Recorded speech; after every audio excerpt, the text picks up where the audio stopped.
What's up, you sons of bitches?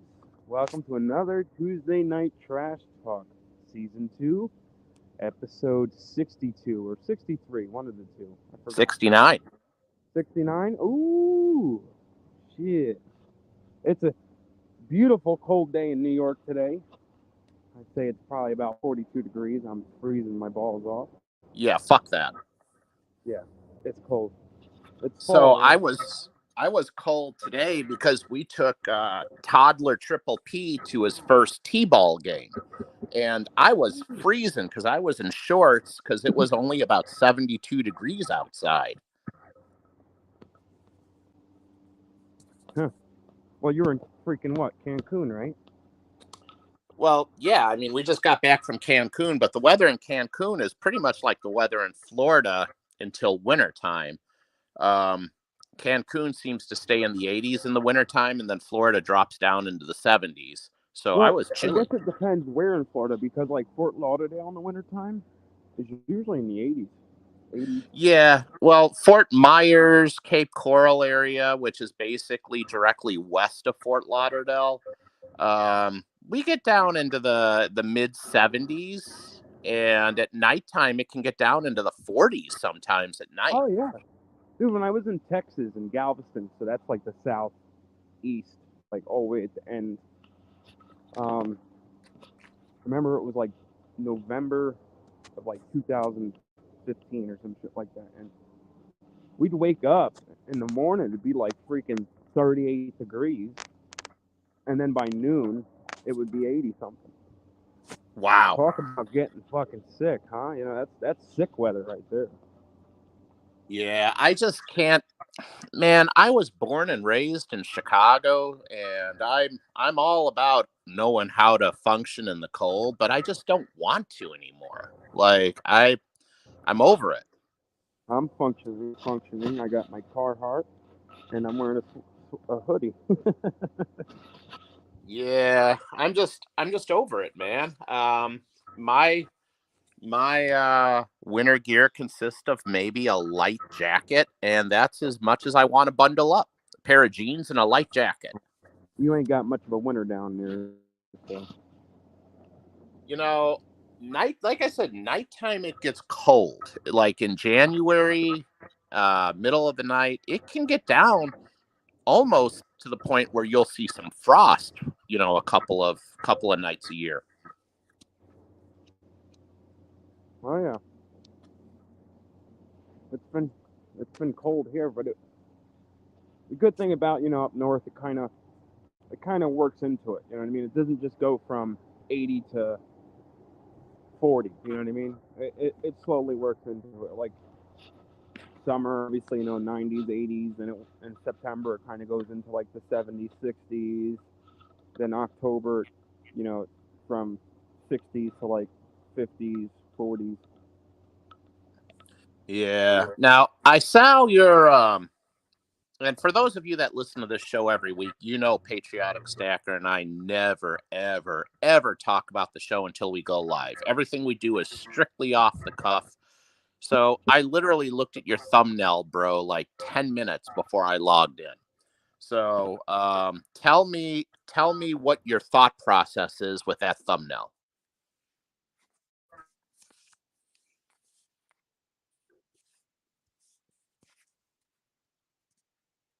You there? Can you hear I me lost now? you there for a minute. I lost you. What happened? Okay. Can you hear me now? Mm-hmm. Okay, so I'll start from the beginning. I said that for those of you who watch the show on a regular basis, you already know this, but Patriotic Stacker and I never, ever, ever rehearse anything that we're going to talk about. We never discuss it ahead of time. Everything that we do on this show is strictly off the cuff.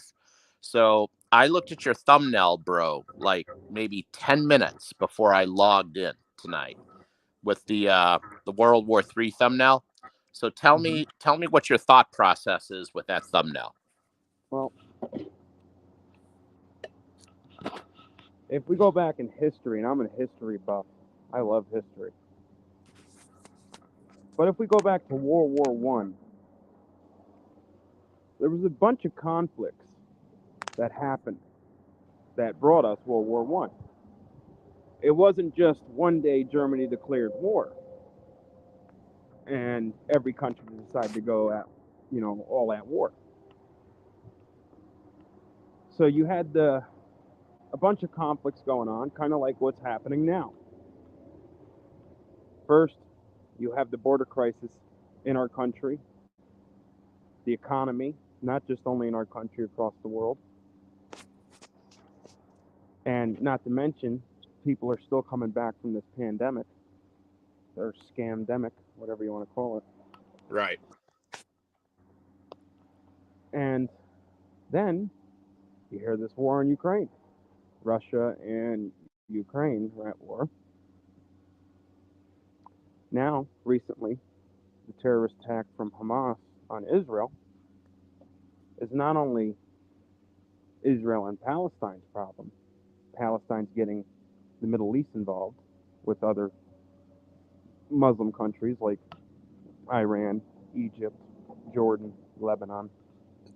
China, Russia. So you have the Muslim countries at it here. And America is the land of the free, the most powerful country in the world, and we are kind of the world's bodyguard. So even though we don't have ground troops as we know in these countries, but for example, in the war in Ukraine, we are practically fighting that war. That's not Ukraine's war, that's our war. We're backing them. We're spending money, the same amount of money that we would have spent if we were actually in war. Right. And obviously, we feel inclined to help Israel and do the same thing. And that's putting us at risk because we're being stretched thin. And recently, there was an interview with Joe Biden where one of the news anchors, the news reporters said, "Do you think America's stretched thin? Blah, blah, blah. Oh, we're the greatest country in the world. We can do this. Blah, blah, blah." He's a retard. But what's going on now with all these conflicts and all these issues, inland and out of land, China's zeroing in with Taiwan. They really have their eyes closed on Taiwan. And if it's a perfect time for China to declare war on Taiwan, now is the perfect time. We're sending billions of dollars to Ukraine. We're now going to start funding Israel. We're helping them. Maybe not as much as Ukraine, but it will happen. We have a terrible disaster at our borders. And America is still building back from the pandemic. So America's in a bad state right now, not just our country, countries across the world, Europe, Australia, continents across the world. So I feel that China is going to declare war on Taiwan at some point, and at some point soon. And that's going to, lead to an all-out war. We're already having multiple wars across the nation right now. We have a war going on in the Middle East. We have a war going on in Northern Europe / Asia. We have a war in our own country going on right now. It's bad. So we're headed for World War III. That's your opinion, then? Yes, we're very close. We're there's a thin line, a very, very thin line right now. I'm talking a cunt here. Yeah. To World War III, and I agree with you. Same thing now with going on in Israel. We have, Israelis, they have their faults. Israel is just like America. They have corrupt politicians. Most of the Israeli government is corrupt. You have your far right, you have your far left. But I 100% agree that Israel has every right to defend itself and retaliate. They Of have a right course. to protect the only Jewish state in the Middle East, the only Jewish state in the world. Of course. It's their land, and it's been their land. And it tells you right in the Bible it was their land. And it's not only the Jewish land, it's the land of Christians. You know, it's holy land for us. It's holy land for the Jews. It's even the holy land for the Muslims. But it was the Jewish people that originated from that land. But besides that point, Israel's backed in a corner. Um, they're in a bad situation because if they retaliate and go into Gaza, and they say they're stalling it because of the floods, the weather. That's not why they're stalling it. They know that if they go into Gaza, the Muslim nations like Iran that back these terrorist groups are going to invade. It's going to be a war. It's going to draw the whole Middle East into a war, and it's bad. It's really bad right now. Um, I, I don't know. It's I I think tend to we I are. tend to agree with you. I think we're on the cusp of World War III. I think that it's kind of funny you mentioned COVID because it was all COVID, COVID, COVID, and then from that we went to Ukraine, Ukraine, Ukraine, and then from that now we're going to Israel and Hamas. And what's the next thing we're going to jump to? It's like we're literally going from one disaster, whether it's a staged disaster or whether it's a real disaster, we're going from one disaster to the next. And this is the reason that I know you have a very similar mindset that I have. This is the reason that I prep. This is the reason that I have made preparations for my family and for myself. The only thing that I'm lacking is a nuclear fallout shelter. So, I I mean, kind of wish I had one of those, but I don't. But other than it, that, I feel like I'm prepared for just about anything. it's good and all that we prep and we're prepared and we try to be as prepared as we possibly can. But what is about to happen when that cherry is put on that cake? You know, the cake's complete. The cake is complete. All it's missing is that cherry on the top.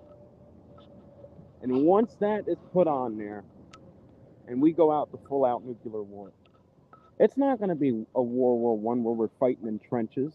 It's not going to be a World War Two where we're fighting across the land. It's going to be straight up cyber, drones, and nuclear warfare And don't forget about chemical warfare. and chemicals. There's only so much we can prep for that. We can buy our gas mask and you can buy radioactive suits and stuff. But unless we don't, if we don't, I don't care how fortified our houses are or how fortified our basements are. It's not going to stop the radioactive waste. It's not going to stop the pollution that's going to happen when these nukes come. No, The only no, way not at that's all. going to help is the only way we're going to survive a nuclear war is if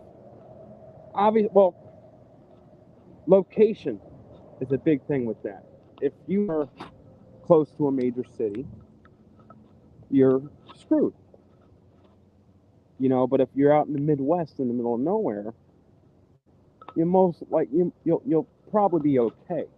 But let's face it, if we don't have a nuclear bunker with the right filtration systems, if we go out into a nuclear war, and when I mean nuclear war, once Russia starts not launching in China, it's just going to be a launching match. Who can launch more nukes? You That's know, what it's on, going to turn into. on that note, Patriotic, I got to give a quick shout out to two different people on YouTube. Number one, Liberty Stacking. Liberty Stacking was the one that told me about a YouTube channel called Atlas Survival Shelters. Now, I don't own one, but if you guys haven't checked out their channel, it's pretty entertaining. I mean, these nuclear fallout shelters are like $100,000 and up. They bury them Well, underground for you. They have, $100,000 to get you a fucking 5x5 little room. yeah, but you can live under there for a very, very long time until all the dust settles. So I never even heard of that YouTube channel until Liberty Stacking told me about it. And the other person I want to give a shout out to that I saw in your chat was Tuli Tuli. Tuli is always in all of the live streams, and she's a great content creator. And I know she's trying to break, I want to say it's like 1,000 subs. I can't remember if it's 1,000 subs or 2,000 subs, but Tuli is awesome. So if you guys haven't heard of her, please go check her out. Very cool. But yeah, man, it's scary what's going on. We're in a bad spot in this world today. Oh, yeah. We're in a horrible spot. And it's not going to get any better. And I think that if Biden gets reelected, which, well, you know how I feel about the election, but we're not going to discuss that because I don't want to get you in trouble. Nope. But if Biden gets reelected, I think we're going to have a very, very difficult time making it another 4 years. Can we all agree on this?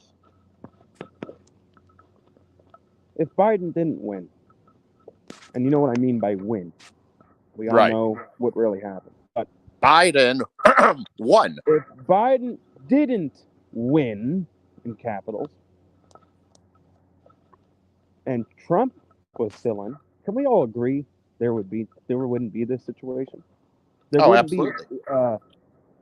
be military fit men crossing our border claiming that they're refugees or trying to go to a safe place. You know, they're military from other. But we would still have all those mean tweets. Those mean tweets were so mean, and they made me feel I had to go to my safe space because those mean tweets made me feel uncomfortable. Can't have the mean tweets, but we can sure to hell have a massacre in the Middle East. We can have a war in Europe, which I call the scam war because Russians and Ukrainians they're the same exact people. Russia and Ukraine, they're all Russian. Give me a break. We wouldn't have the scam war out there. We wouldn't have China threatening Taiwan. We wouldn't have this. They were afraid of Trump. Trump showed power. This country showed power those 4 years.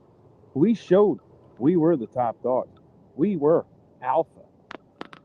So I'm going to tell you something scary, patriotic, and this is no bullshit.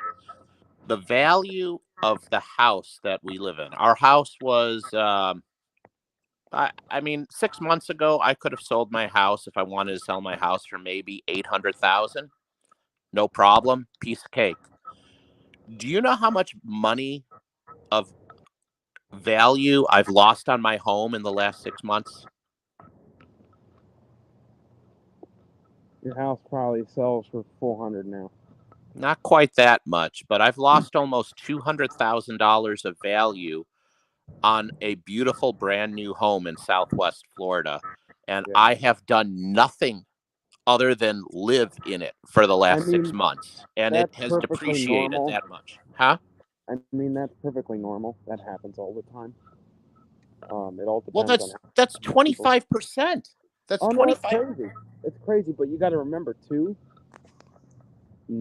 Just a few months ago, last year, houses that were selling usually for $200,000 or $300,000 were going for crazy amount of money. They were going for double that, and people knew those houses weren't worth that. I mean, I couldn't even find a shithole house falling apart to buy, to flip, and make a good profit. They were selling these houses that were practically turds.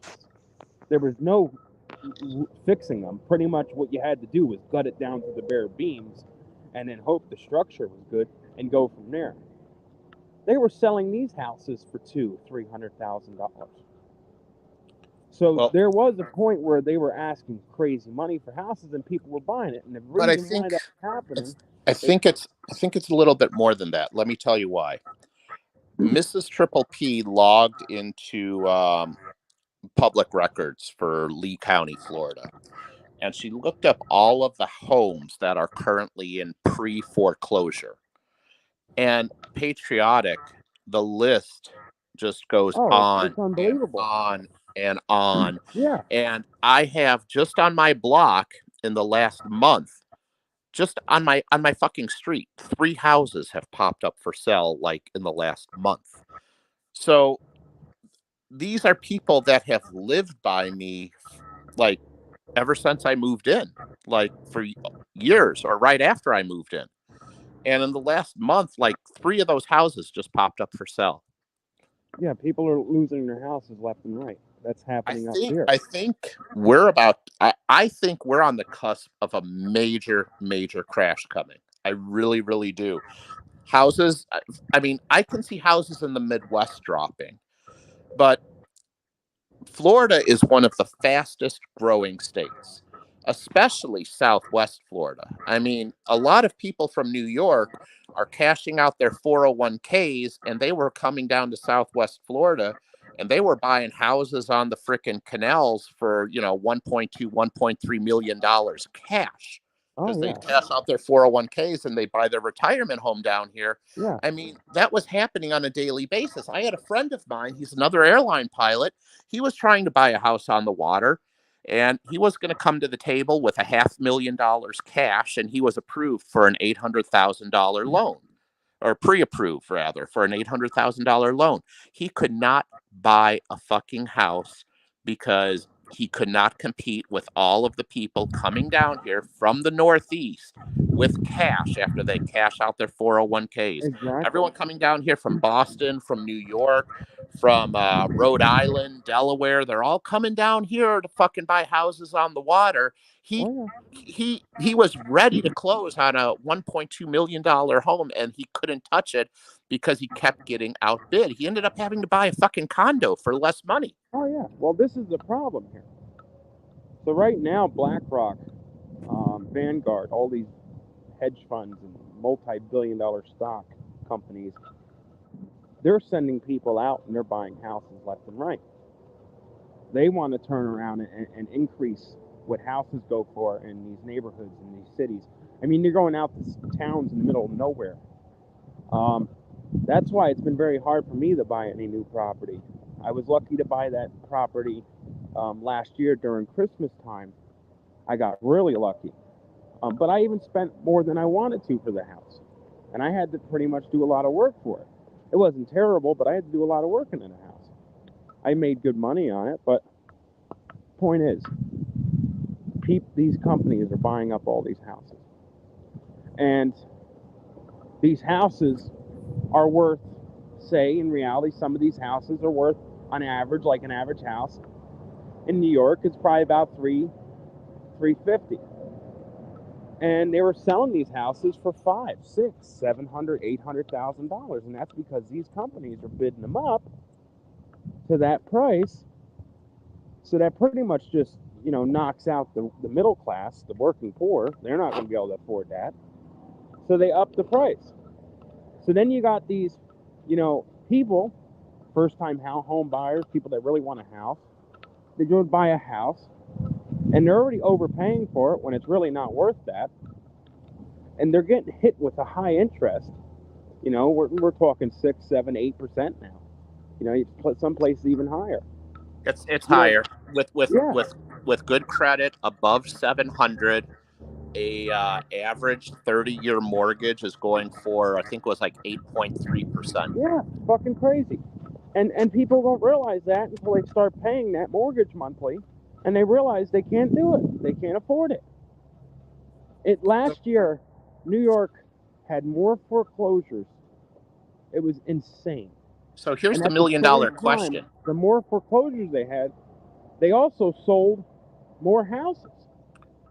So And then you have states like North Carolina, South Carolina, Florida, that's going through a business boom. They're going through a building boom.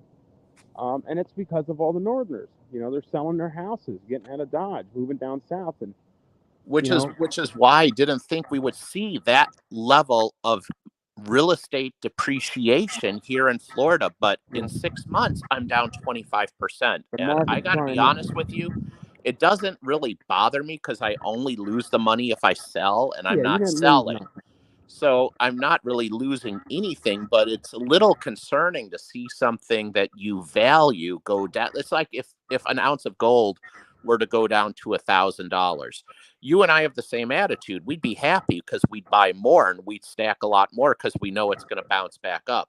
But a lot of people see the value of their house going down and they panic Yeah, and they don't understand you only lose if you sell. So the $1 million question that I have for, I mean, I know what you would do, Patriotic, because you've got a lot of liquid cash on hand, but not everybody does. Like, for example, I don't even have a fraction of the cash that you have, but I do have some money in metals, and I know a lot of people in the chat have metals. Would you sell metals to buy another house to invest in? How many people in the chat would sell their gold and silver to buy a home for, so say if you could buy a $500,000 home for $150,000, would you absolutely, cash some of it out? I cash it all out. Okay. So So I so you, I we I agree. I would too, because that's a hell of a tangible investment. exactly. So the only thing we talked about this before, the only thing I would sell my gold and silver for, um, would be another asset like that. And I believe the best asset, liquid, handheld, is a home, is real estate, is land, is property, and that's the only thing that I would sell it for. Now, granted, I would use my cash before that, but if I didn't, I would use my metals. I would buy the house, sell it or flip it, or fix it up and rent it out. I would do something regardless. I would double my money, make my money somehow, some way. Well, why do you think these corporations are buying houses? Why do you think BlackRock's buying They're houses doing, and condos and apartment buildings? They're they're doing doing it it the same because way. they know they can get it cheap. They know that things are going to come Yeah, back out on the other end and explode, and they're going to, well, you exactly. know, They know what they're doing. I mean, they're the richest companies in the world. They know what they're doing. we They got a wouldn't mix do it. we got a mixed bag of answers in the chat. Let me just read some of these to you. Um, some people have been answering my question. Thule said no. Craig, 1967 Shelby said no. Old Man Jenkins said he would sell to buy a home. J.K. Pioneer said no. Showtime said yes. Old Man Jenkins says next to gold is property. Oh, that guy said yes if it had plantable land. Skywalker Precious Metals said, I'm building a cabin right now, partially paid for with metals. West Texas Stacker asked, does the home come with land? Well, if you're in West Texas Stacker, every home comes with land. Evil Cowboy said gold and silver for land or food, maybe even animals. Um, so So yeah, kind of a what you mixed got to bag of realize answers too. here in the chat. It's I'd say it seems to be going about 50-50. I mean, I love my metals and I wouldn't want to But part with my metals for anything, but man, what? when you talk about, if I could take $150,000 in gold and silver, I could cash it in and buy a $500,000 or $600,000 home with it as soon as the market crashed. What you gotta? And You then gotta. I just have to hold on to it and wait for the Well, market that's to the thing. rebound, and I can rent it out for $4,000 a month. Exactly. A home, real estate property is the best thing you can buy. It's the best investment. It's the best asset. It's the best thing you can So, possibly so buy. think about that. If you wait for the market to rebound and I rent it out for $4,000 a month on the backside of it, That's that's insane. going to be $48,000 a year Yeah. of income. There's so So many great things you can do at a house, and then the that best part that is, that home would pay for itself in 3 years. yeah, and the best part is, once you cash in your metals and you buy gold and silver, but you buy a house or whatever, you can always buy your gold and silver back with the profits you made on that house. You know what I mean? So that I would always, I have cash for when I buy houses and flip them, when I buy properties or whatever. I use my cash. You know what I mean? But like I've said before, because at some point when I retire, I'm gonna cash in my gold and silver. It's gonna go to my kids. It's gonna go for our family. Just like my retirement accounts and everything else. I said with my metals, because by the time I cash in, it's probably gonna be digital currency. I'm not gonna want digital currency. I'm gonna go ahead and take that money and I would buy property. I'd buy a Sure. house, and my kids can have that. Obviously, they'll all have some gold and silver too. I'll give them a few. I'll keep some of it to give to them. But that's my goal. I mean, that's the best thing you can do. And you know what? You can always buy gold and silver. You can't always buy a house. You can't always buy land. And the more years that go by, the more land that runs out. So for everybody in the chat that said no, that they wouldn't do that, and I'm not dogging on you for saying no, and I'm not even necessarily disagreeing with you. Let me ask everyone in the chat this. If you had the opportunity to buy gold at $500 an ounce right now, or $1,000 an ounce instead of $2,000 an ounce, would you sell something to buy more gold? I bet you a lot of those people would probably say yes, because you're buying something tangible at a 65% discount. So that's the reason I said I would consider selling my metals to buy a house, because it's the same thing. And I agree with you. You can always buy your gold and silver back. I mean, if I'm renting that house out for $48,000 a year in rent, I'm buying $48,000 a year in metals. I've replaced my metals in 3 years and I still hold the fucking house. And by the time that those 3 years have passed, I'm probably renting the house out for 6 or 7 grand a month by that point. Yeah. I mean, house, property, land's the best thing. It's the best thing. God doesn't make any more of it. What's here is what's here. Tuli said, but why is it one or the other? It's not one or the other. It's just a hypothetical scenario, because I know that I personally do not have $150,000 of cash in the bank. I have cash in other places. I have a lot of cash in my retirement fund. I'm not really interested in cashing out my retirement fund. But, if you're talking about, if you don't have the means to go write a $150,000 check, but you do have the means to go to the coin shop and sell $150,000 in metals, it's just a viable option. Yeah, and this is where we go back a little bit. Now, obviously, we don't want nobody selling their gold and silver, they're cashing in their retirement, selling their crypto, whatever they're saving or holding for long term. To buy anything, you should have cash for that. You should have a nest egg for that. That's why I stack cash.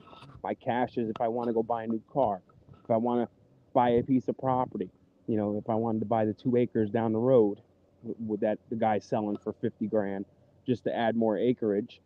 Yeah, oh, here you go. Here's cash. What can you do me on cash? We recommend having cash set aside for stuff like that. But again, if you have to, you do have your metals to offload if need be. I wouldn't recommend it. You should have cash, but whatever. But what I'm getting at, because we talked about this before, me and you asked me if there was something I would sell my metals for, what would it be? And I told you it was real estate. That's the only thing I would sell it for. I wouldn't sell it for cash. I wouldn't sell it for, you know, stocks or crypto or anything like that. It would just be for real estate. Or I would just, pass on my metals to my kids. You know what I mean? I would convert it all to gold, obviously, because can you imagine me giving all this silver to my kids? Holy fuck. Yeah, I mean, you've Right. got a tremendous amount of silver. Yeah, exactly. It'd be freaking hard, but obviously having cash is important. You need the cash. But if it came down to me selling my metals one day, it would be for real estate. Yeah, I agree. I mean, I'm right there with you. I mean, if you did that, you would have to load all of your silver into the back of a freaking pickup truck to go sell it. Yeah. You would need to rent a freaking 24-foot U-Haul truck to load all that shit up. And like I said, you know why I'm stacking silver now is because I'm young, and there's a lot that can happen with silver. I think silver has more potential, you know, in like it's more manipulated and it's more has more potential in other ways. But for a store, the best store of wealth, the best way of saving is in gold, obviously. Well, But and I feel here's silver has better upside, so that's why I stack silver while I'm young. I also obviously I stack gold, but and eventually, I agree when with I'm you. your age, roughly around your age, you know, 40s, 50s, I'm going to trade in all my silver and just have all gold. Right now, it's like 50-50, but I'm going to eventually convert it because something happens, lugging that silver out, passing the silver on to my kids, keeping track of everything. It's a lot.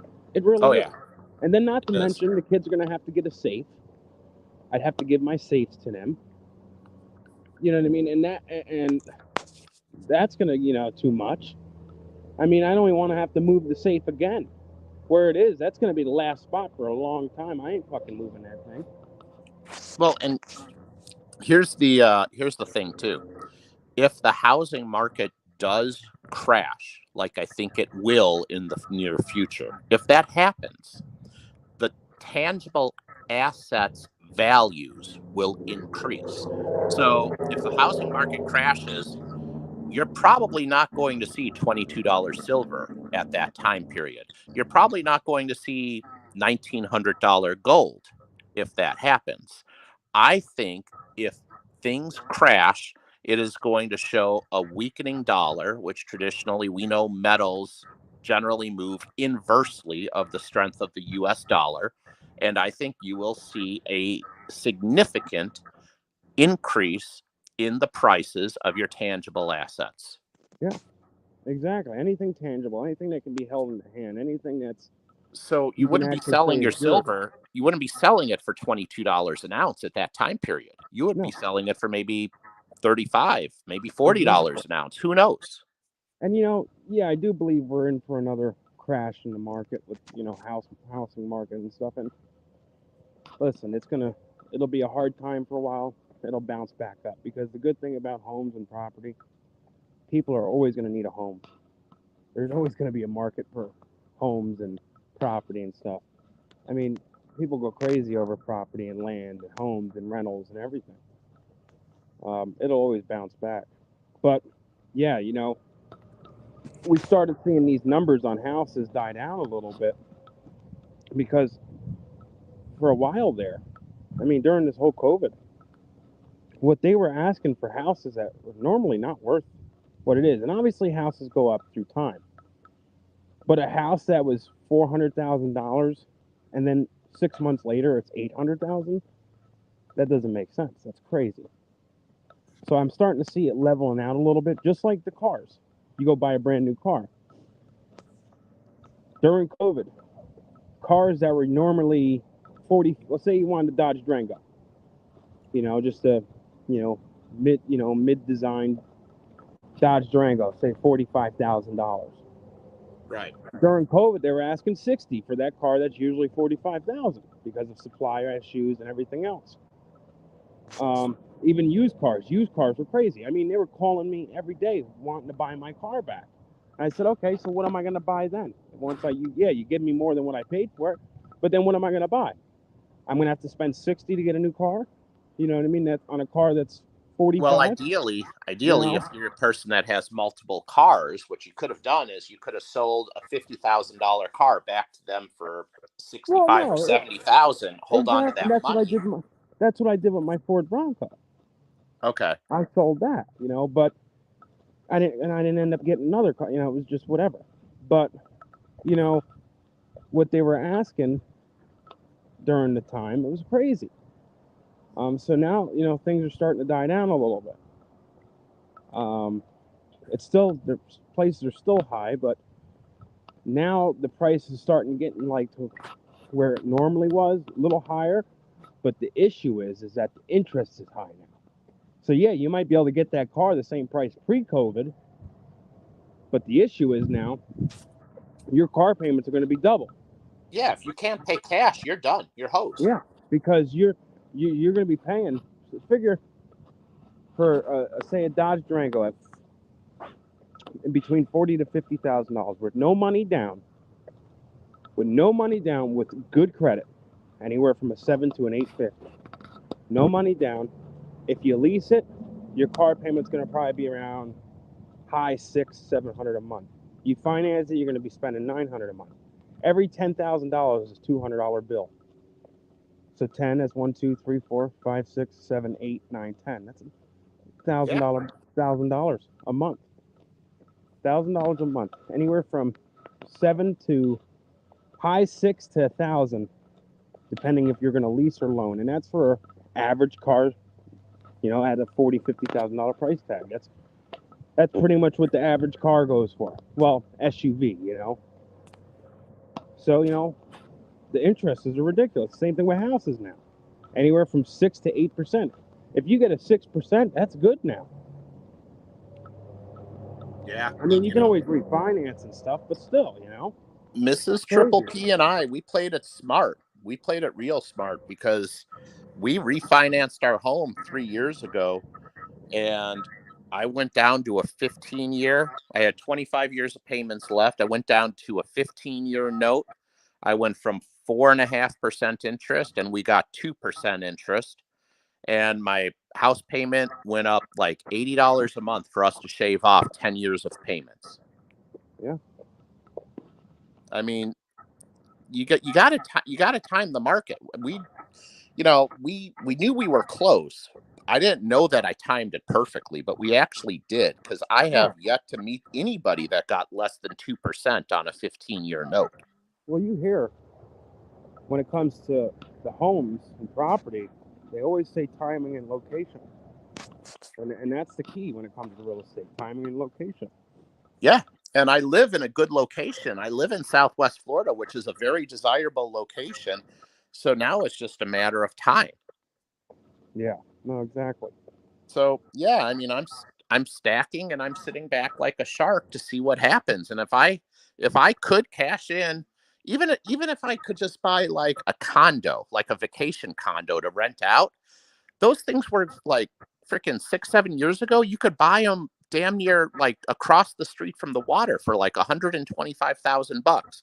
You bet your ass I'd sell $125,000 in metals to get one of those condos to rent out for freaking $2,000 a week, $3,000 a week. That's freaking $12,000 a month. Oh yeah, yeah. Hell yes, I would. I mean, Airbnb is a wonderful thing. So, I mean, yeah, it sucks to part with metals if you decided to do that, but you can always buy them back. You can always buy them back, and it's not a bad thing if you're replacing something tangible with something else that's tangible that's going to appreciate. Well, that's the thing. Like, you wouldn't sell your metals to go buy a car. No, I wouldn't sell my metals to buy a car. You're replacing a tangible asset with a depreciating asset. Well, that's like someone saying, "Oh, I'm gonna sell my metals." That's an asset, a tangible asset, and get cash, and I'll just stack cash. Well, here's the problem. Yeah, cash you can hold in your hand, but it loses its buying power every year. So that's a no-no, right? Yes. But metals, all right, tangible asset, one of the best you can have. But what would you do if I say you can have a tangible asset and make money like if it was a regular investment? And that's where real estate comes in. And that's why I say houses, property, land is the ultimate tangible asset, ultimate investment. And, if you play your cards right, it'll all pay off. And guess what? You can buy your gold and silver back. You can always buy it back. It might be a little more expensive by the time you buy it back, but whatever. It'll dollar cost average throughout, through the year. But when the market bounces back and the dollar gets stronger again, then metals will pull back and they will get cheaper. Exactly. And there always will be dips. Now, like I said, I'm not telling you to go sell your metals. I don't want to sell my metals. I'm holding. No, fuck no. But if that opportunity came up and I didn't have the cash, 100% I'd sell them would not an ounce of regret, and I would buy it back. I'd buy it back. So patriotic, it's not if that opportunity came up, it's going to be when is that opportunity going to come up, because it's coming. I assure you it's coming. Yeah. It's just a matter of when. And coming back to your thumbnail, the frickin' turmoil that's going on in the world right now. Literally, it's one disaster after another. How long till that bubble pops? I Oh mean, yeah. we're just waiting on that bubble to pop. I mean, like I said, now it's just that cherry that needs to go on the cupcake. The Sure. cupcake is made, the dough's made, the cream is made. Everything's put together, ready to eat. Got sprinkles on it. Just needs that cherry, and it's getting there. It's literally, like I said, a cunt hair away. Because you go back, you know, into World War One with the assassination of what's his name, the king or prime minister to I think Serbia or some shit, um, and just a bunch of other issues that were going on taking place in the early 20th century in Europe. I mean, it was one thing led after another, and you're all out war. Germany declared war on that on what I forgot the name of the country. Then that country felt the need to back that country, and it just became World War III. But they could afford, even though world wars are terrible.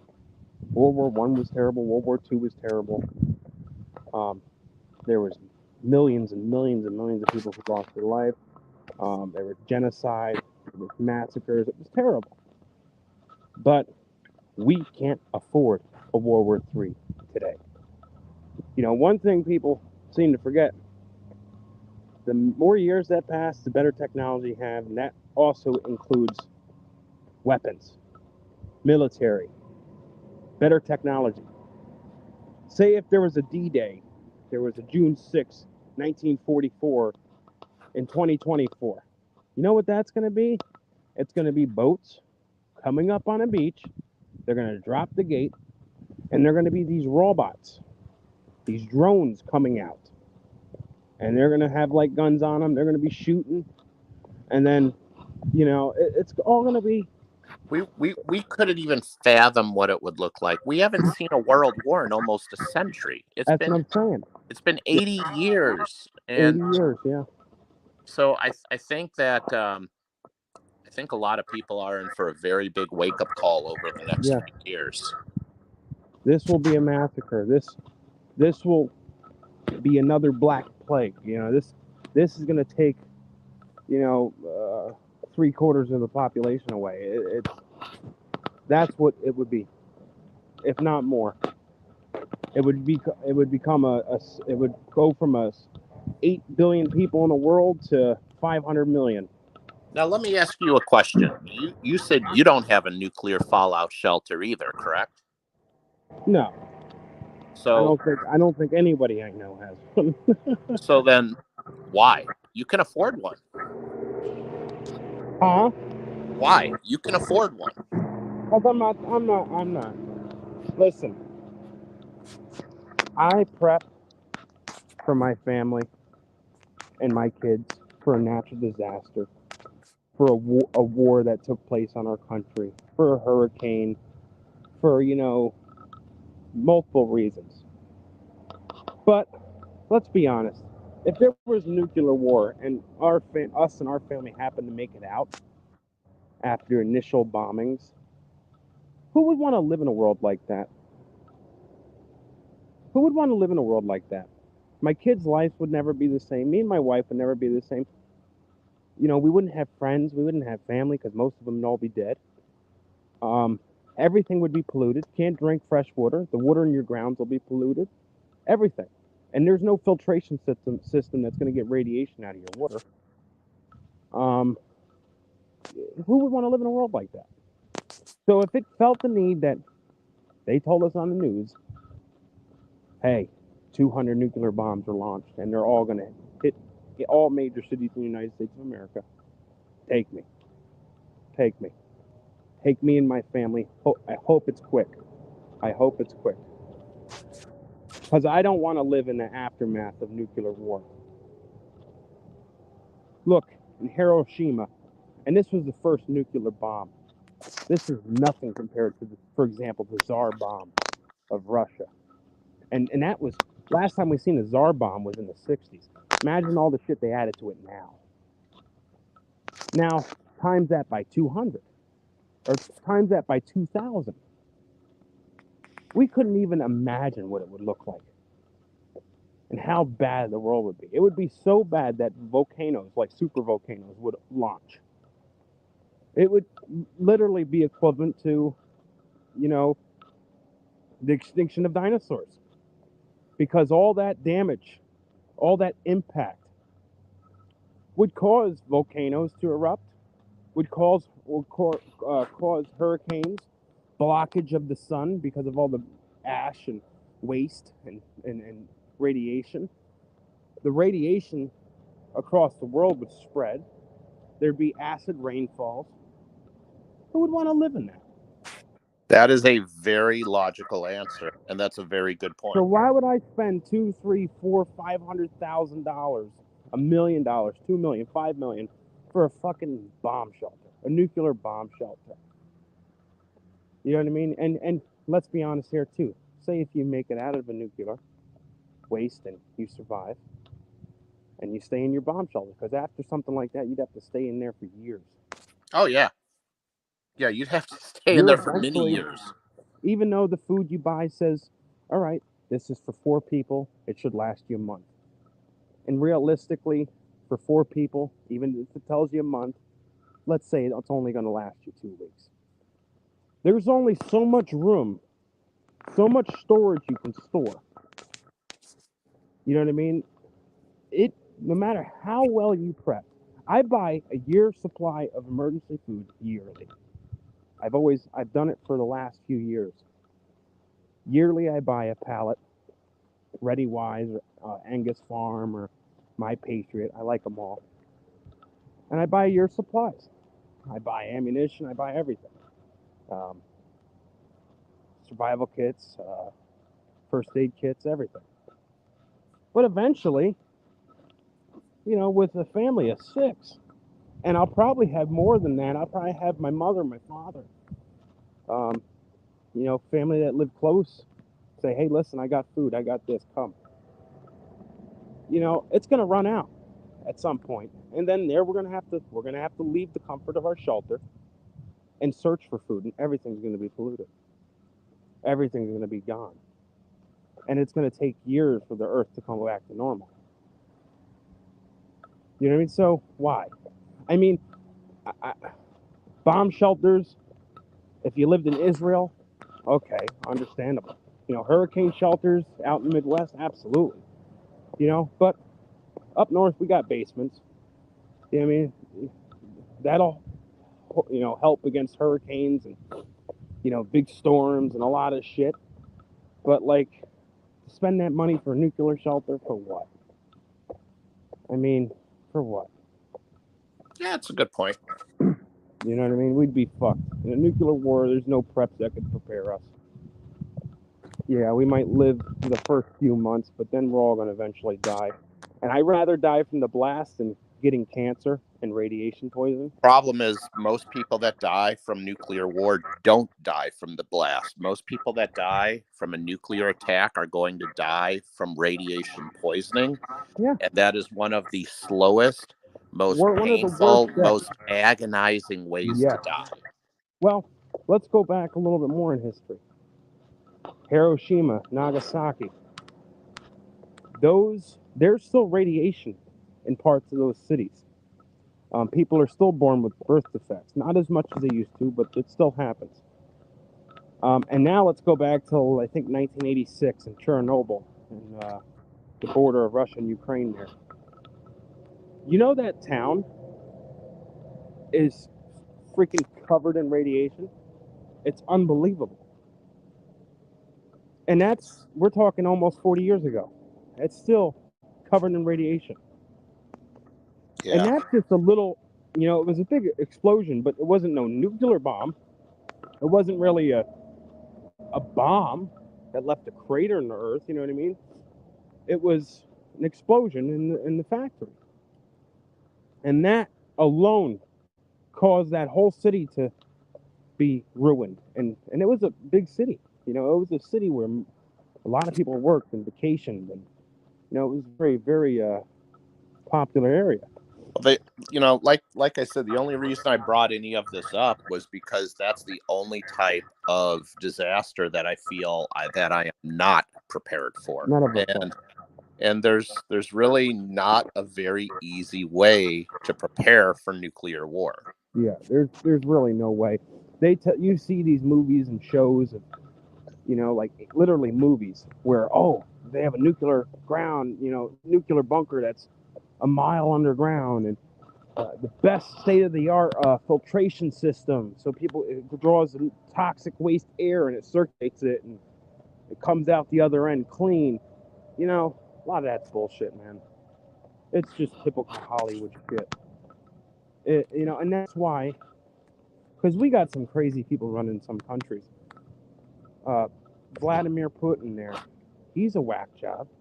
That Xi Jinping, Shimmy Shing, whatever his name is, in China, he's a crazy fuck. Kim Jong-un, he's crazy. Iran, they're crazy. But no matter how crazy they are, you noticed they haven't put their finger on the button yet?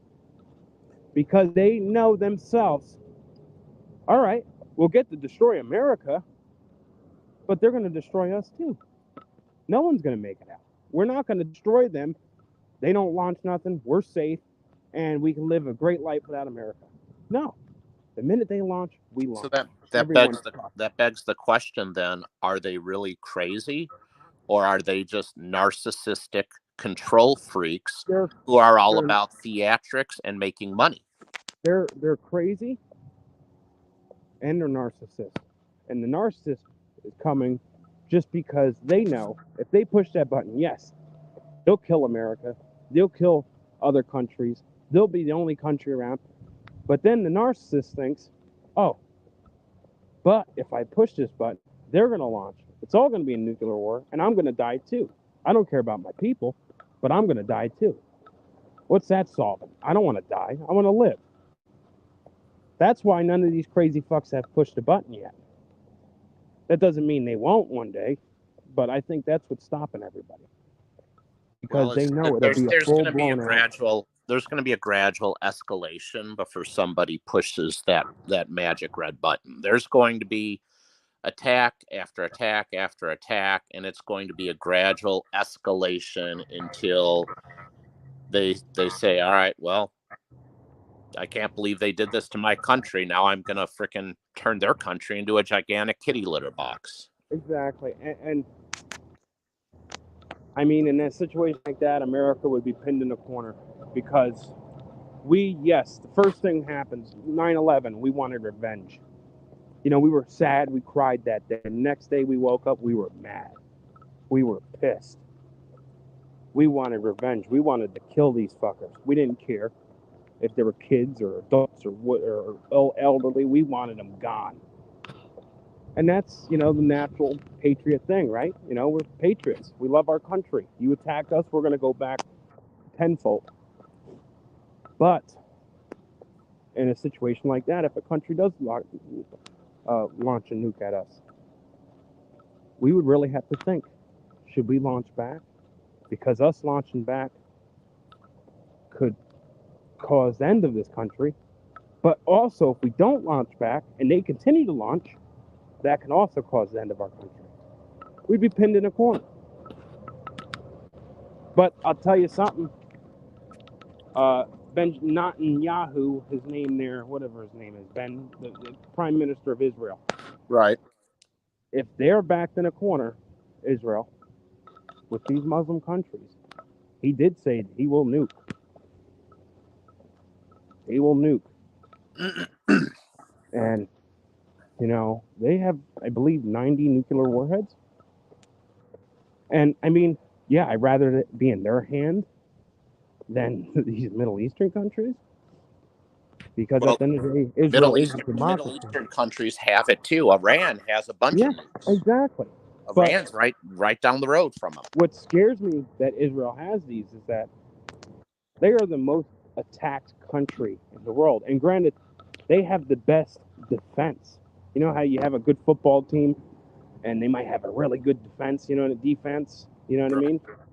Well, it's the same thing with Israel. They have a really good defense, you know what I mean, with their military. You know, they have the best in the world.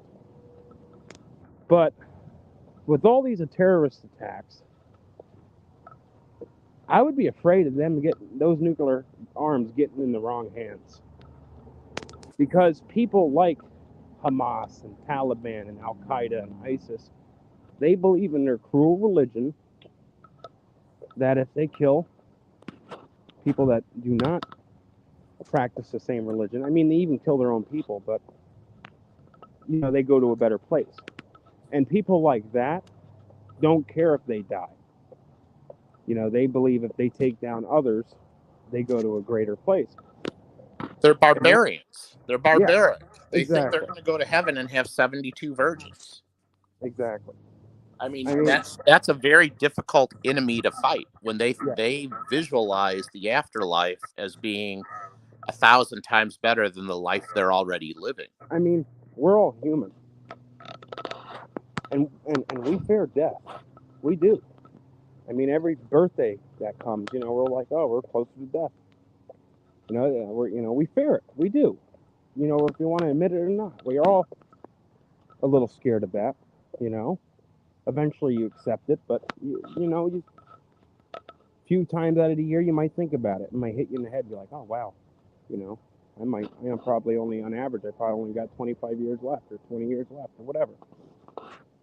But those people, there's no fear of death. There's none.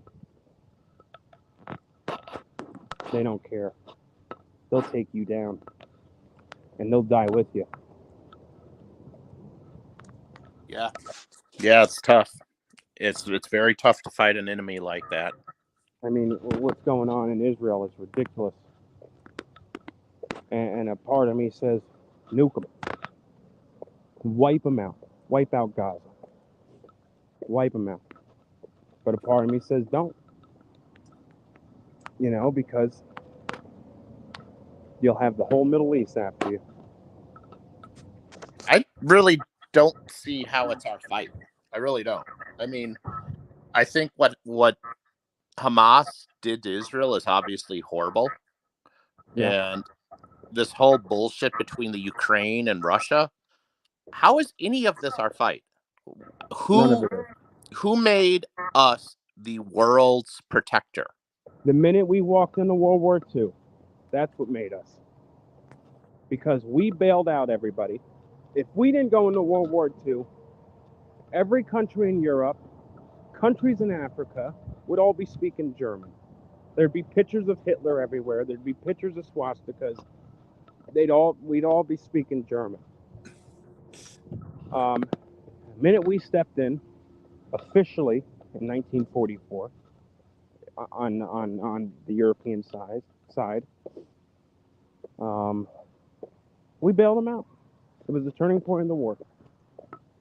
And after that, all the contracts and trials and So I get that, and I get the history behind it, but I think my question was more of the sense of why are we continuing to be the world's protector?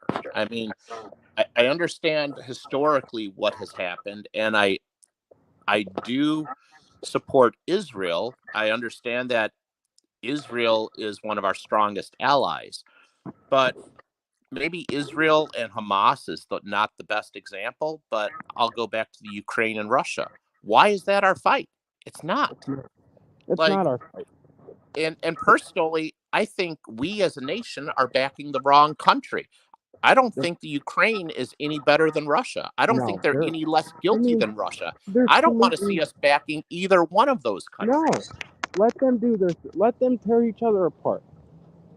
I mean, if you ask me, Russia's going into Russia. That's what it is.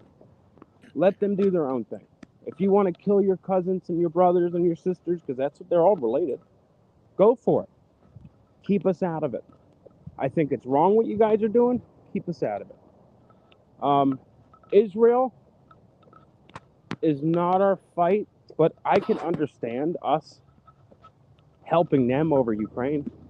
Yeah, I mean, But you know what? They're fighting a war on terror. And these terrorists, like groups like Hamas, aren't just after Jews. They're after Jews and really targeting Jews right now because they want their land back, which isn't their land. But,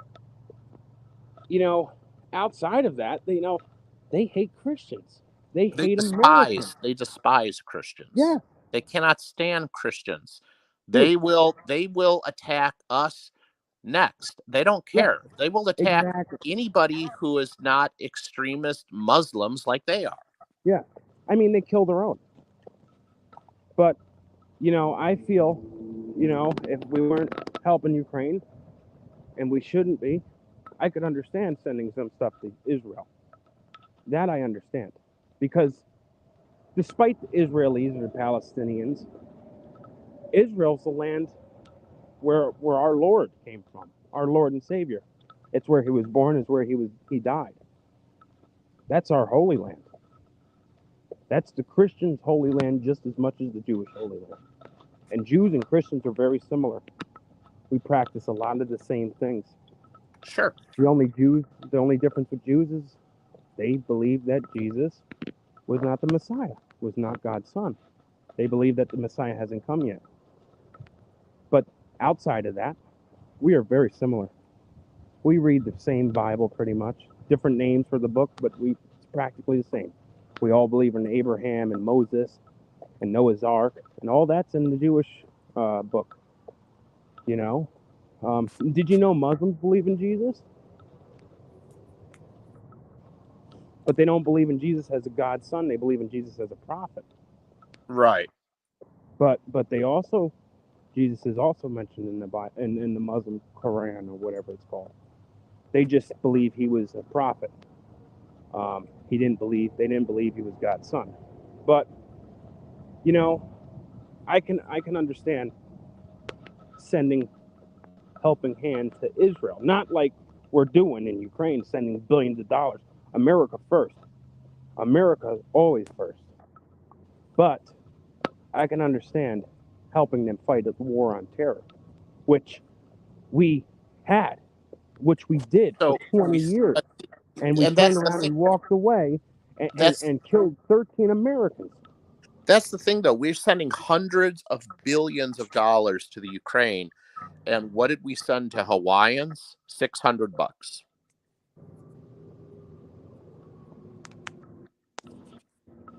Yeah, exactly. $700 we sent to the Hawaiians. Was it? Okay, I stand corrected. $700 we sent them. Yet they're sending, like I said earlier in the stream here, we're sending the same amount of money to Ukraine, just like we are at war, officially at war. And that's why I said it is not Ukraine's war, it's our war. We're just using the Ukrainians. It's our war. It's Americans' war. If we're going to spend that much money, it's our war. And God forbid, now Joe Biden supposedly doesn't think we're spread thin. And listen, we are the most powerful nation in the world. We are the most strongest nation in the world. We are the most, the best military. We are the top dog. But I don't care what he says. If we're sending money here and sending money there and spending crazy amount of money inland for these illegals, we are stretched thin, if he wants to admit it or not. And if China goes to declare war on Taiwan, how are we going to do that? Not to mention we're sending aircraft carriers to the Israel. You know what I mean? So we're going to be spread all over the world, and we're going to have less funding because we're giving away all this free money. And meanwhile, our economy is doing shit. our inflation is still going up. The Fed raises interest rates. They're not stopping inflation. And we keep saying, hey, look over here at the Ukraine. Hey, look over here at Israel. Hey, look over here at COVID. Hey, look over here at this or at that. We're not paying attention to the massive crash that I think this country is going to experience in the not too distant future. Yeah. I mean, look at the border now. We went from having Mexicans crossing the border to Central Americans to South Americans. Now we're having Middle Easterns crossing our border, Asians crossing our border, Europeans crossing our borders by the mass. I think last month we had like 300,000 or 500,000 cross our border, and that's going to continue to go up. And these people that are crossing, you're seeing videos and you're hearing people talk how there are these very fit men with crew cuts, with a good lean build. They look like they're military and some type of military. Something's going on. I mean, this is ridiculous. And they're supposedly started arresting people and giving them court dates for 5 years. You know what can happen in 5 years? Let them come and then in 5 years you'll deport them? Like, are you kidding me? West Texas Stacker, thanks for joining in, man. He said, Hey, Patriotic. what's up, West Texas? It was Texas. Listening. The wife wants to make a video. Catch you up later. Semper Fi and God bless. Awesome, man. Yeah, West Texas is a great dude, guys. Go subscribe to West Texas. Also, a veteran from Marine. I never even realized that West Texas Stacker was a content creator. Yeah, I just found that out today. I'm gonna have to go subscribe to him. I'm gonna have to go check him out. I never knew that. West Texas sent me a beautiful package in the mail, and I remember him reaching out a couple times. Hey, did you get to the post office? You get to the post office? And I used to go a lot, but I haven't really been checking my box. And I remember a week ago he told me, and the other day I was like, yeah, I gotta go. And I went in there and I had an Amazon package. I'm like, I don't have any Amazon orders coming here. I open it up, and my buddy West Texas Stacker sent me a beautiful, beautiful We the People 1776 flag. Wow. Brand new in a bag, Ordered it straight from Amazon, straight to my house, and straight to the post office. And it's beautiful. I'm going to show it on my next video, the next video or two. And I'm going to hang that sucker up. Awesome. And I appreciate that, man. I really do. I'm getting his link right now. I'm going to drop his link in the chat. I just subscribed to him. Yeah, I subscribed to him today. I felt like an asshole because I guess he's been posting content for about 3 weeks now, and I didn't know. I honestly didn't realize that he was a content creator, but I subscribe to him now. I'll have to check him out. Yeah, guys, go subscribe to West Texas. I can't even talk today. West Texas Stacker. He's a great patriot, new stacking channel. Got great content. He's learning, so bear with him. We all weren't great. I mean, we're still not great now posting content, but I remember my first few videos. But it's very interesting. He's got good stuff. But that's the great thing about this community, Patriotic, is you don't have to be great. You just have to be honest. Exactly. Don't worry about being great. Worry about being real, authentic, and genuine. Exactly. Couldn't have said that better. But you know what, man? You're gonna grow. You're gonna rock it, dude. And we'll be rooting for you. But man, it's just crazy what's going on, dude. Yeah. Fucking crazy shit. But other than that, I'm honestly surprised gold and silver hasn't jumped It did jump that weekend during that whole the terrorist attack on Israel by Hamas. Right. But I thought it was going to jump higher. I honestly thought it would affect it a little bit more. It jumped up, it stayed up. Now it kind of dropped back down a little bit. It's not at back at 21, but We're looking at $23.10 an ounce for silver, and it went up today a little bit. Gold is at 1941. Wow. So it went up a little bit today. It did pump a little bit today. Wow. So all right. But honestly, I thought it would jump back up to like the 25 mark, and gold be at, It's closer gonna pull back again, patriotic, unless something else. There's got to be more events that continue to happen, or we're gonna see it pull back again. So your honest thoughts here. You think you lost our bet this year? My honest thoughts are, I think I probably timed it just a little bit early, and I'm probably going to lose the bet. So do you want to? So I'm not a dick. All right, I'm not a dick. Even though I'm a man of my word, you're a man of your word. And we set a 10-ounce silver bar. What I'm willing to do if I win, just to make you feel like you won a little bit, instead of a 10-ounce silver bar, get me a 1/10 gold coin.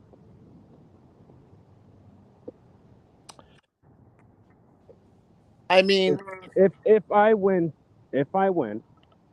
which it's looking that way because we're literally 2 months away. I mean, if that's the case, then let's just change the terms to a 1/10 ounce gold coin for whoever wins. So there we go. Because 2024 is going to be a gold year, 10-ounce silver bar. There's a wide variety in 10-ounce silver bars, and the prices are anywhere from $245 to $270, depending. So 1/10 gold eagle. I'm filling up a tube of 1/10 gold eagles. We'll do a 1/10 gold eagle. That's fine. I mean, like I said, bro, if you want to change the terms to a 1/10 ounce instead of a 10-ounce bar, I'm cool with that. I mean, whatever you want to do. Yeah, and I'll leave it up to you. It saved $20-$30 out of either pocket, depending who wins or loses. To be honest with you, patriotic, even if I do win, I would still rather have the 10th ounce gold coin. Yeah, no, exactly. So that's just me, though. Yeah. So we'll change the terms a little bit, and we'll do a 1/10 gold eagle to the winner on January 1st, 2024. Yeah, that's fine. That's acceptable to me. I'm cool with that. Perfect. But whoever wins has to send the 1/10 gold eagle. It has to be a 1/10, no cash. Well, I would just order a 1/10 ounce gold eagle and have it shipped to your house. Yeah, exactly. I'm not taking my shit out of my stack. Yeah. So that's what we would do. Whoever wins will place the order, send it to that address. So yeah, no, that's cool. That's fine with me. That works. And listen, you still got a chance. I mean, anything. Like I said, I think there's going to be another pullback unless there's more significant events that happen. If people start shooting at each other and war starts to intensify, I'm going to win the bet. If more banks collapse, I'm going to win the bet. Something has to happen, or I am not going to win the bet. World War III happens, you're going to win the bet. Like you said, I mean, anything can happen. We're not too far away. I mean, the world's gone mad. I mean, something's got to give, man. Something's got to give, because this is crazy. And I mean, we're right around the corner from Christmas, man. Christmas is right around the corner. And Christmas is, the holiday season is a time of love and family and friends and giving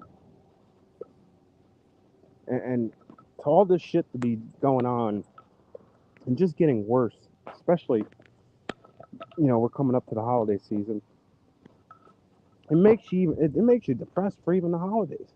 I mean, and even the bigger part. Screw the rest of the world. Let's just talk about America. People are struggling now. Oh, sure. People are struggling, especially business owners, um, single mothers. Uh, men out there that support the whole family on their job. I mean, it's hard right now. Business is slow across the board. Jobs are laying off people. Prices are ridiculous. Interest is ridiculous. I feel bad for first-time home buyers right now because they're not going to be able to buy a house most of the time. It's bad. I mean, the propaganda that's going on in this country, um, these wars breaking out everywhere, our border crisis. It's just going just from 2 years ago, being the best it's been in years, where no one was worrying about things besides, the typical stuff. Now to actually worrying where your next paycheck's going to be, how are you going to pay all these bills? All my bills are coming out this week. I got $700 to work with, and I have $3,000 in bills. You know what I mean? It's tough. It's really tough right now, and it's just crazy how quick it happened. We went from an awesome time to now a terrible time. Right. Yeah. Hey, what's up, Anna T? Good to see you. We miss your content too. You haven't been posting much, Anna. I haven't seen Anna T in forever. Oh my God, yeah, I know, right? She's been popping up on a couple streams and comments lately, but I miss her videos, man. She put out some good stuff. She's been around forever. I think she was around before I was around. She was like my first subscriber in my channel. One of my first subscribers. Oh, wow. And before I took off, she was like one of my first, out of the 23 subscribers I had. I started posting, content. This is before I freaking talked, so I give her props for commenting on my videos when I didn't even talk or even watching them. But yeah, Anna T, I remember watching her stuff, when I started, and I was watching Savage Stacker, and, a lot of great channels. And I love this community. I do. But, I've been talking to a few people in the community lately. I didn't talk to you lately, obviously, because you were in Cancun, or I would have been talking to you about the same issue. But I was talking to Silver Gold Stack Attack, and I was talking to Constitutional Stacker, and just talking about like how the community has changed. And I mean, I love this community. It's great, but I feel that the community, it's getting bigger, but there's more drama. There's more drama now. People are focused on oh, you took my idea, I did this first. Focusing on the wrong thing, the things they shouldn't be focusing on. And I, by and large, try to stay away from all the drama llamas. I haven't been 100% successful in doing that. Neither have you. Well, I mean, the shit we dealt with in the summertime with Mr. I did it first, but for the most part, for people that have been following my channel or your channel for all the years that we've been here, they know that both you and I are pretty chill, pretty mellow, and we get along with everybody. Yeah, exactly. I don't listen. I'll call out the BS. I've always been that person. If I see something I don't like, I call it out. I feel the need to mention it. That's just how I am. That's how I'm wired. I'm forward. I try not to be too forward in a dickish way, but sometimes I do. Sometimes I am. It's just how I am. But, you know, the community, I don't, you know, it's just, there's a lot of, and people can disagree and agree. Yeah, that's fine. There's nothing wrong with that. But, you know, you get a lot of drama lately. And it's causing, you know, people splitting in the community and not watching this person because of what they do and this and that. Like, you know, it's crazy. You know what I mean? When I started YouTube, I felt more like I felt the community was really close. They still are. You They know, still are, but there's just been a little bit of a little bit more dissension lately. But exactly. it's still amazing. I don't think. No, it's still an amazing community. It's the best community on YouTube, absolutely. But I think people in the community should just get back to, you know, getting more closer and getting more people involved. You know what I mean? Like, And here's I the was other talking. thing: YouTube annoys me. Like the control and the censorship by them drives me insane. And as long as we're talking about the best community on YouTube, I figure this would be a good time to shout this out as well.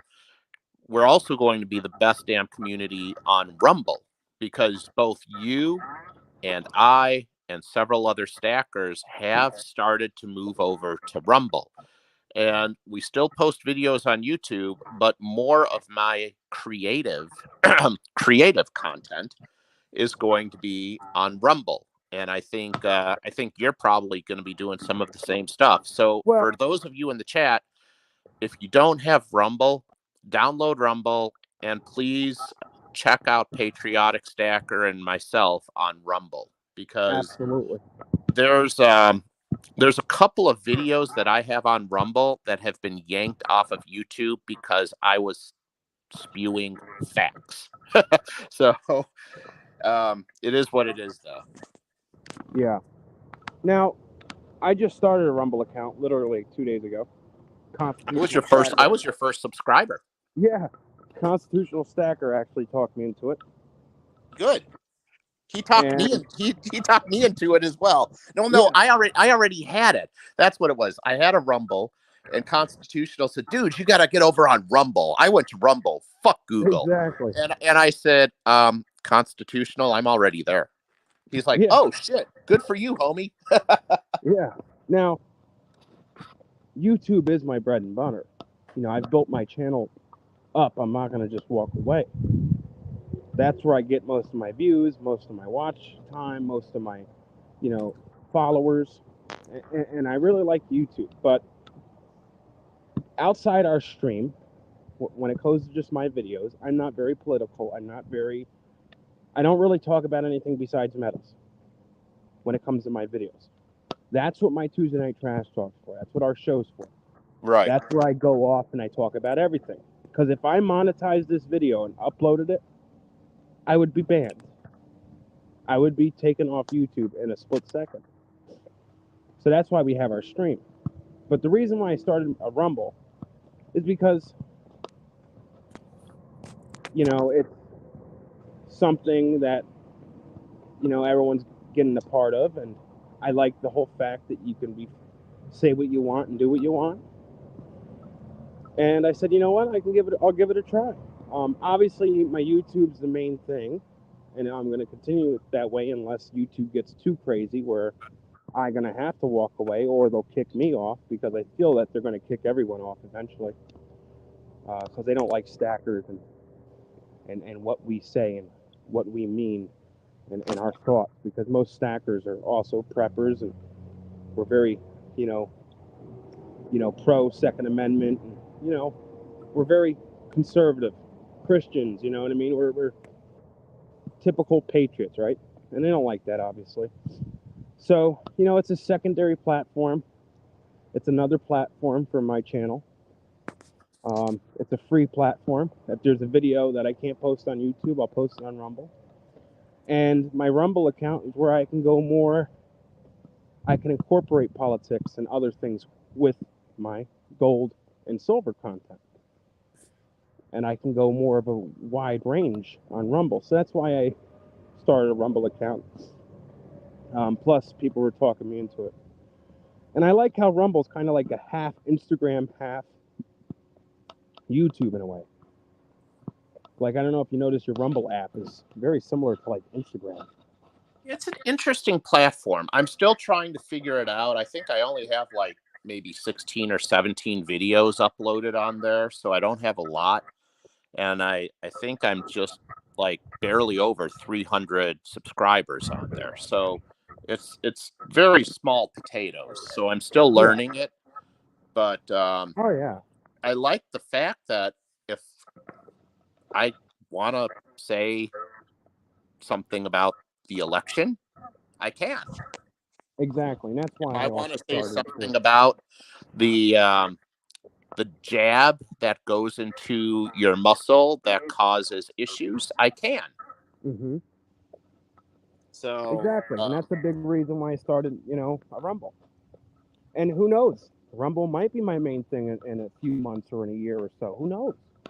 We'll see well, how it goes out. I think it's a good idea to try to back up um, the community that we've all built together.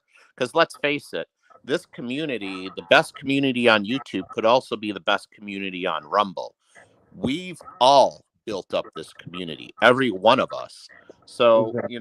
it's a good idea to to back it up because YouTube could literally pull the plug at any moment. Oh, exactly. No, no, Rumble's great, and that's why I'm part of it now. But the whole community thing on YouTube, I want everyone to be closer. I don't want any more drama.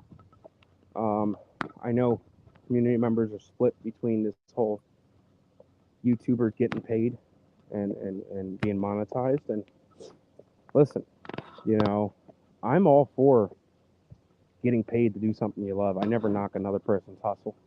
As long as you're not scamming somebody or hurting somebody, I'm all for someone getting paid to do what they love or getting paid for their work.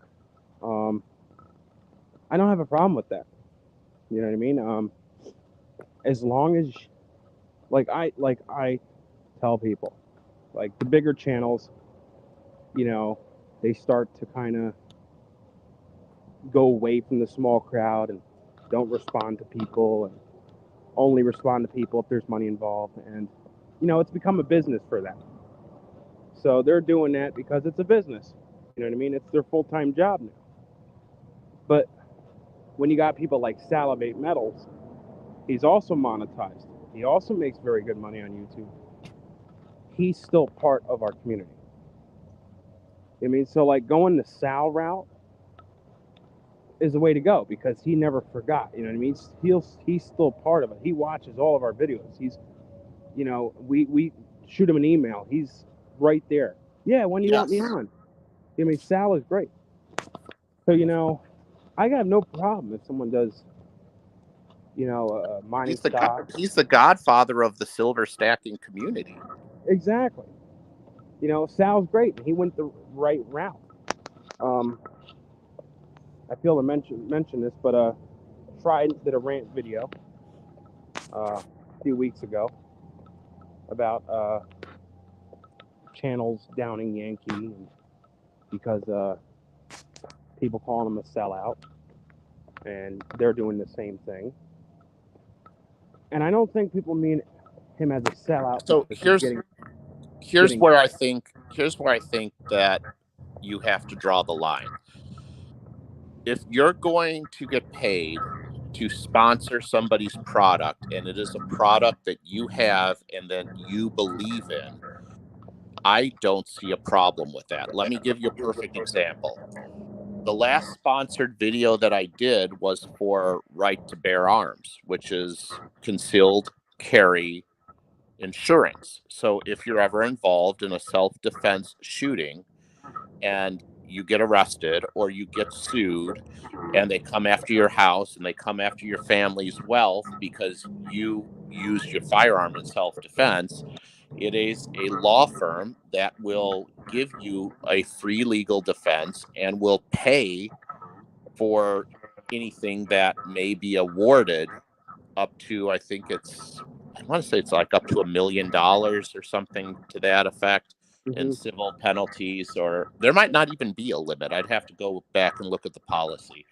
But I carry, and I have always carried, self-defense insurance. And I think that Hmm. anybody, because you can't, especially if you live in a state like Illinois or California or New York, you know damn well if somebody comes charging at you with a knife, hell bent on killing you, and you pull your firearm and you put two to the chest, one to the head, you can bet you're going to jail. Okay. 1000%, hands down. And I look at it as an absolute necessity, because Yeah. everything that I've worked so hard for in my life, I'll be damned if someone's going to take that away from me. Yeah. No.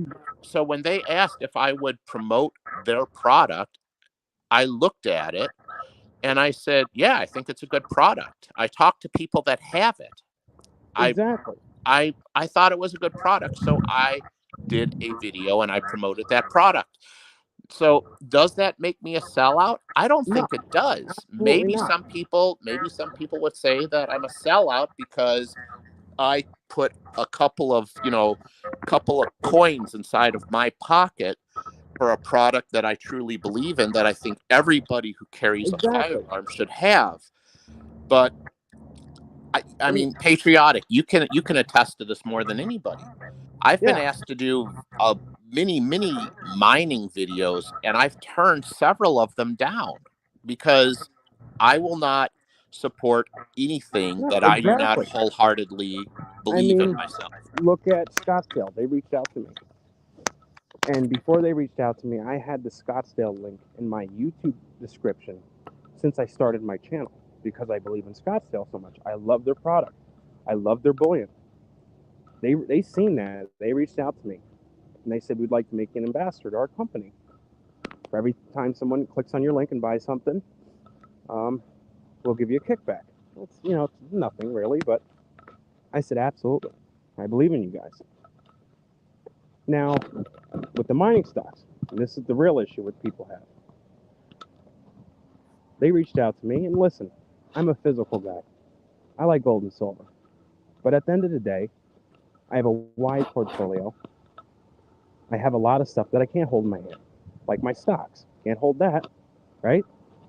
Um, they reached out to me, and I did some reading up, and some of it I can understand it. You know what I mean? I can understand it. Um, there's some of them that I turned down, and then there's some of them that I buy. I think the general But point I don't is tell people in my videos. I say, listen, be diversified. It's important to be diversified in your portfolio. Just don't have gold or silver. Make sure you have real estate, crypto, stocks, retirement accounts, all that stuff. But I've never told anybody, you need to buy this. You need to buy this now. I tell people in any mining stock video, do your due diligence, do your homework, just like T the Silver Stacker. He does the same thing. I don't tell any people to buy anything or go do and that. I've done a couple of mining stock videos, but they're stocks that I own.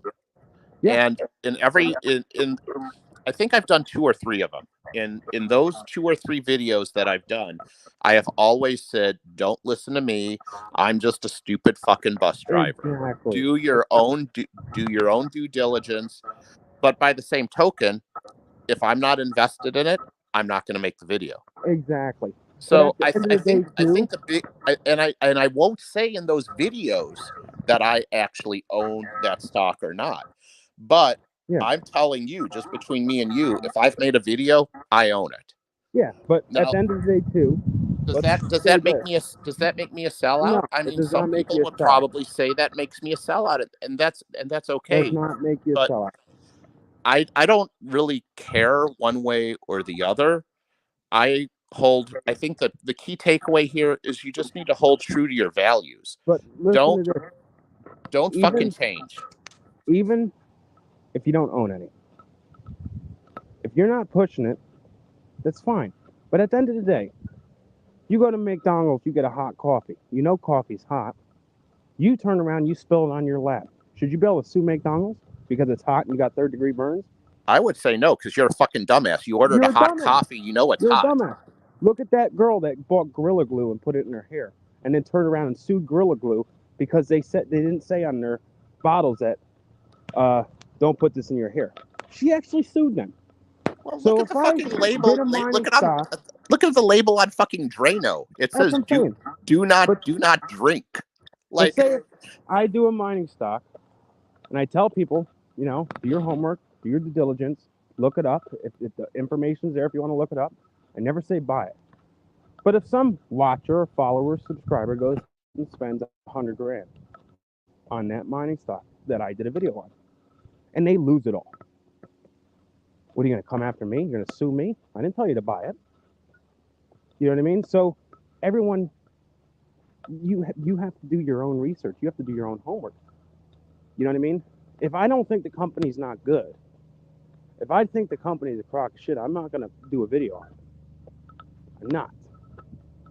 You know, granted, I don't personally, I prefer to buy physical gold and silver, but I own some gold mining stocks because, you know what I mean? It's diversified. I'm diversified. but you own a lot of stocks. I own a lot of stocks. It's just part of diversification of your portfolio. Exactly. You know what I mean? But at the end of the day, people got to do their own work, their own research. And I don't think what I have against personally channels like Yankee,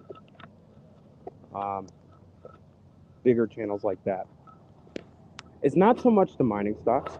I have no problem with mining stocks because at the end of the day, that subscriber that's watching it makes their own choice. Now, if he's telling you to buy, yeah, that's, you know, yeah, you shouldn't. You know, but I have no problem with that. I have no problem with, you know, endorsing bullion companies or whatever. What I have an issue with is exclusive memberships.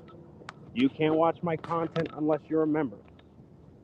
What I have an issue with is you can't buy on my auctions unless you pay me a monthly fee. If you're on that person's auctions, you should be able to buy. They're taking the time out of their day to be on your auction and willing to buy something, but they set those memberships up, so if they don't buy anything, they're still getting money. And what I have against is that, you know, they're not part of the community.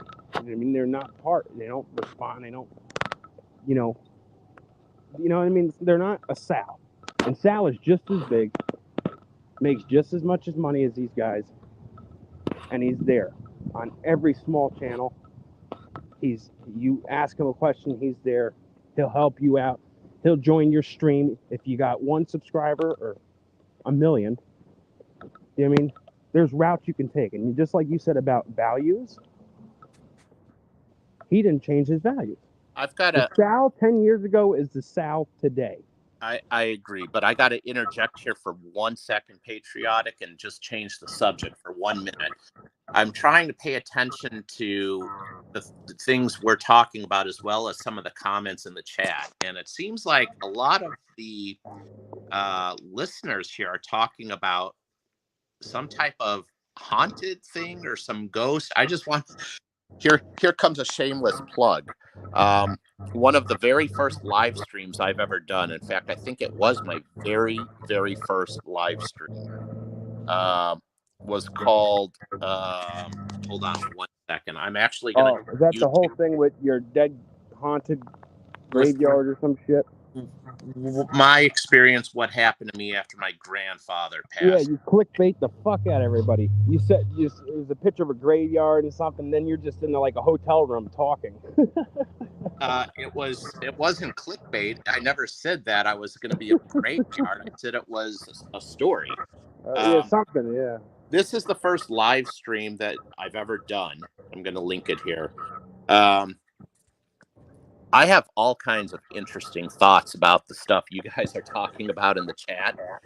But But yeah, if you want to check it out, go check out that live stream. Just bear in mind, I think it was my very first one, and it sucks. It's shitty. Like I there's a lot of rambling, but well, I kind of ramble in all my videos anyways. What else is fucking new? But it's an interesting story, and it's 100% true and honest and genuine and authentic. Exactly. And I mean, And the same Triple P that when you posted your first video, you're the same Triple P today. I try to be. I You know what I mean, mean? And that's what I get. why would I ever change? Yeah, exactly. And that's me. You know, yeah, I might make money on YouTube now. I might have companies reaching out to me now.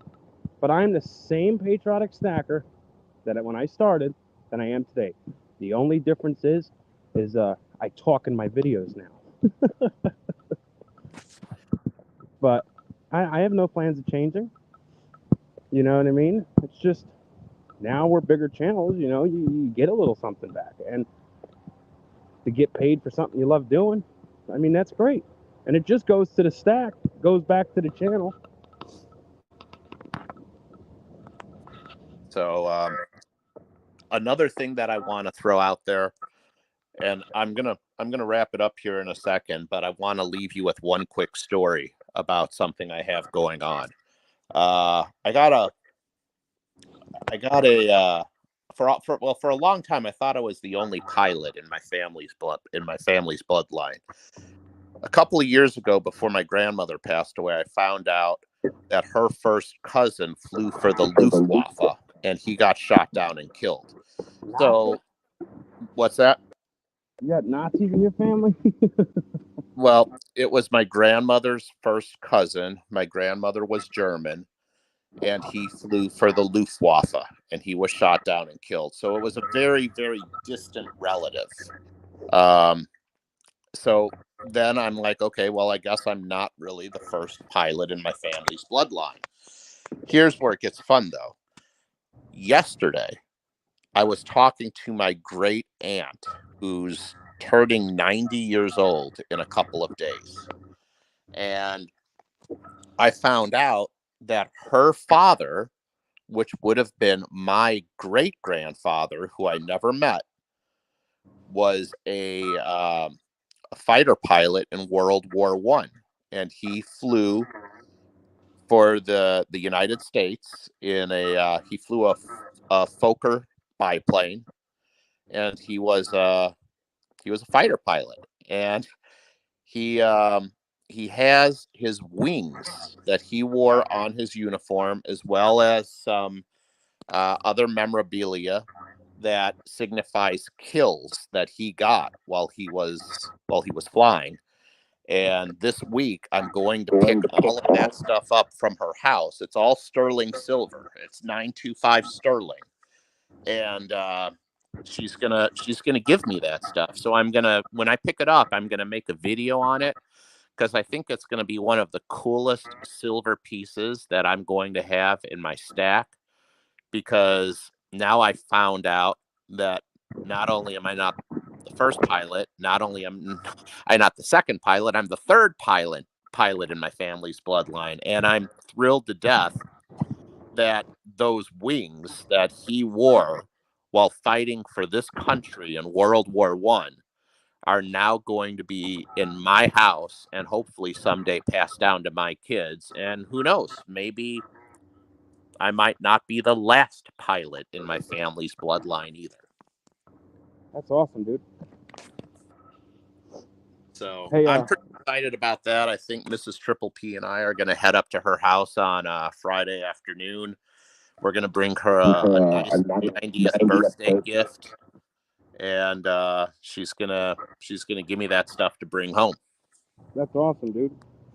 And real quick, I want to share something. Last year, I made my Patriotic Stacker Halloween logo. Well, I had it made by Space Pirate Logos. Shout out to Space Pirate. Guy's awesome. But I never got any stickers, right? I didn't order the stickers last year. So this year, Sticker Mule was doing another sale, and I picked up some Halloween Patriotic Stacker stickers. So if anybody wants any, hit me up. They're holographic. see the eagle there with the witch hat, the pumpkins.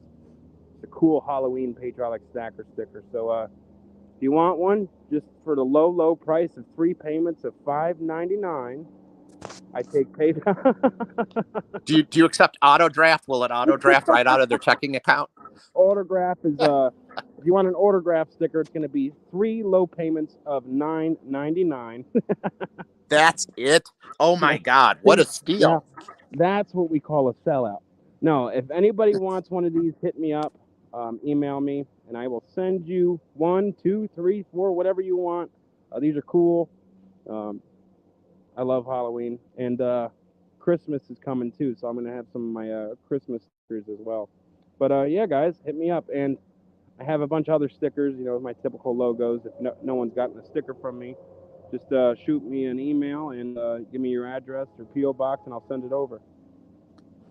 All right. Well, it was a great stream. So next Tuesday night, back on my channel.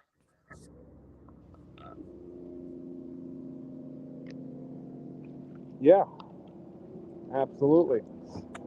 I'm gonna wrap it up. It's getting late. Patriotic. It was a pleasure as always, my friend. Of course, man. And thank you to everybody who was in the chat.